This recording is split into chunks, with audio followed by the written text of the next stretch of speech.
For this recipe, we're using 4 pounds of chicken wings. We're using the frozen kind, but you can use whatever you want. And our dry seasoning consists of a tablespoon of Garam Masala, a tablespoon of simple masala, you can find our recipe here on the channel, 1 tablespoon of chili powder seasoning, half a tablespoon of onion powder, 1 tablespoon of seasoned salt, half a tablespoon of cayenne pepper, and half a tablespoon of garlic powder. Once we've poured all those seasonings on, we're going to go ahead and mix things up so that each piece will be evenly coated. Throw all the wings into a Ziploc bag, squeeze out all the air, and refrigerate. We let it go for at least a day. Once they're done and we're ready to cook, we're going to be separating ours into 2 batches so we can do one battered and one unbattered. For our sauce, we're using half a cup of cranberry sauce, a tablespoon of honey, a 1/4 cup of mustard. We're using yellow mustard here, but you can use whichever mustard you prefer. There's also 1 cup of Frank's hot wing sauce, and finally 1 cup of Frank's original red hot sauce. To prepare the sauce, we're just pouring everything into a plastic container, starting with the cranberry sauce and honey and kind of mashing them together since they're the most difficult to work with ingredients here. Then we're going to add everything else and mix it as you would. Mainly because these wings are going to fry up pretty quickly, so we don't really want to take the time to wait for the sauce to cool down. If you want to save yourself the labor though, there's no harm in you throwing all these together in a little pan and letting it simmer down.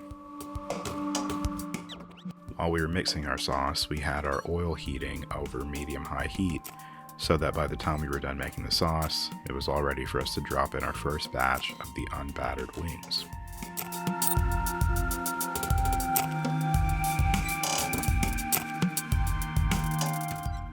While those were cooking, we went ahead and prepared our battered wings. We used a tablespoon of cornstarch and 2 tablespoons of all-purpose flour.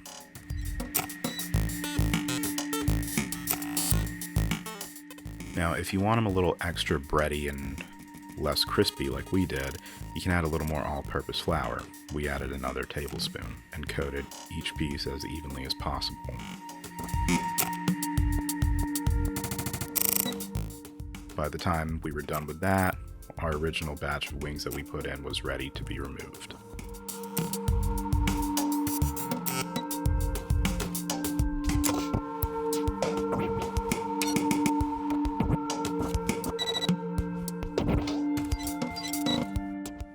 We gave the oil a few minutes to get back up to temperature, and then we went ahead and dropped in the battered wings. It's not as easy to tell with battered wings when they're done because they don't float as easy as the other ones, but with our heat and the temperature of the wings, it took about 10 to 15 minutes. Once we had all our wings removed, it was time to put the sauce on the wings. You can use as little or as much as you like. We prepared plenty because we like to use the sauce on other things as well. Ribs, you can use it as a dipping sauce, even mashed potatoes if you like. You can make them as saucy or unsaucy as you want. Thanks for watching.